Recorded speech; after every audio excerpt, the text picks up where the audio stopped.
Hello, I'm your host, Reen Diane of the Focus Lounge podcast. I just want to take a moment and thank you for tuning into this episode. I appreciate you following along the journey, and I look forward to seeing you in the lounge. Hello, everyone. I'm your host, Reen Diane with the Focus Lounge podcast. And today, I don't know if this is really going to be considered an episode or if I just want to share some things with you.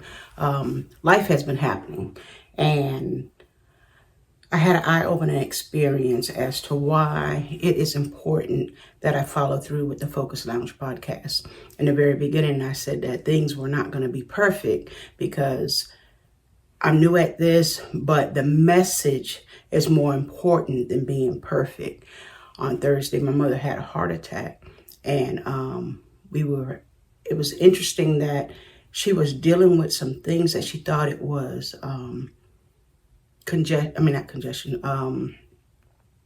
heartburn. And so she was taking some Tums and she was just trying to ride past it, but all along it was considered congested heart failure. Praise God, nothing happened to the point where she was at great risk, but just not knowing the signs of what to look for is what the Focus Lounge podcast is supposed to be about and will be about. I was trying to make certain that everything looked perfect and that I was doing everything exactly the way that it needed to be done so it can be received. But the way things look as of Thursday night, going into the weekend of Memorial Day, I realized that the message is most important than anything in life. So the month of May was going to be a topic on recommitment. And here we are at the end of the month. But you know what? I'm going to go ahead and share now with you some of my findings. And the reason why we need to recommit is because the doctor was saying that when a doctor prescribes you some medication, of course, they don't know right offhand which one is going to work with you because our bodies are so different. So I deal with a family that does holistic things. A lot of times they may not follow the doctor order. So growing up seeing these things, it became a part of my lifestyle as well. Dealing with the different health issues that I have, I realized that it is more important as now to follow the doctor order, because at least following doctor order, they can wean us off the medication if we fix the issues that are at hand. So I want you to remember, regardless of what we're going through, it doesn't mean that it has to be something that we're dealing with for a long life, okay? If we tackle the issue at hand up front, it puts us in a better position. So I'm going to be looking at my notes. I wrote something down about recommitment. Recommitting yourself to yourself is what we need to do.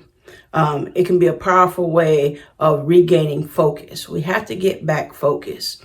It gives us that motivation and direction in our life.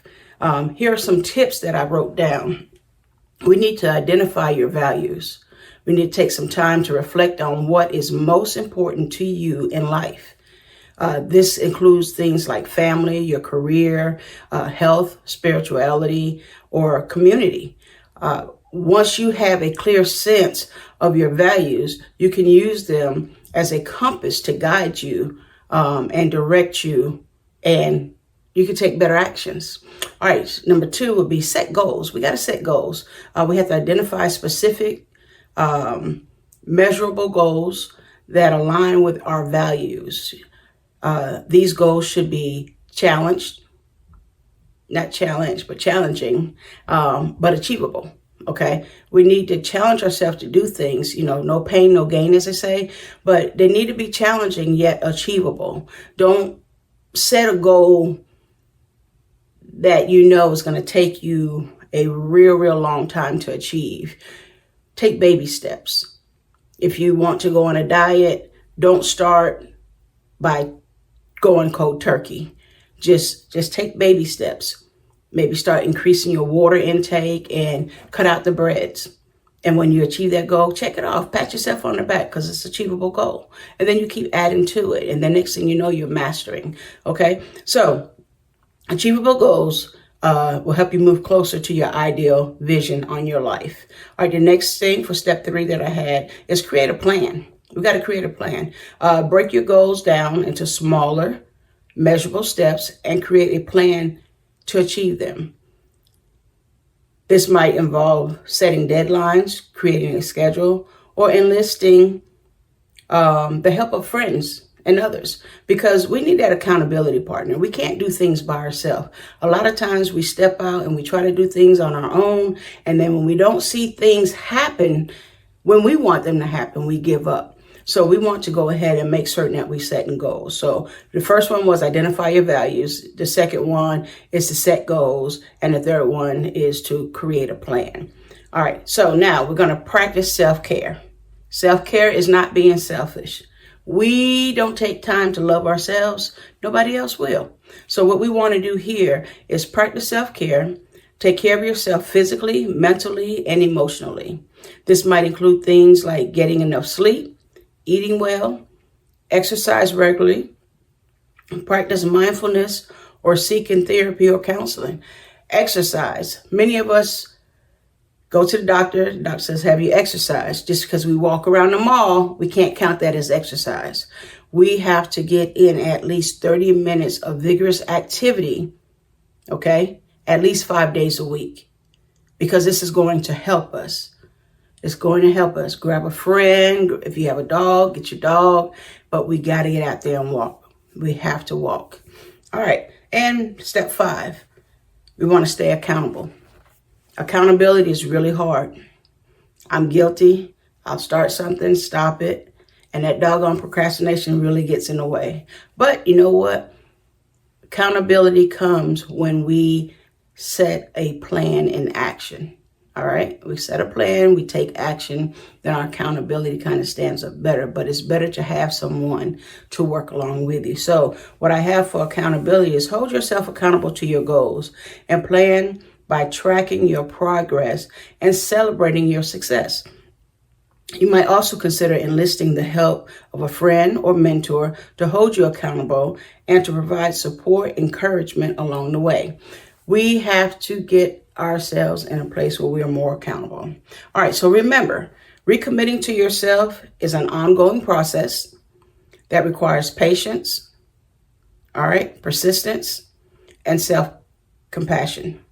By staying focused on your values, setting goals, creating a plan, practicing self-care, and staying accountable, you can build a life that is aligned with your deepest desires and aspiration.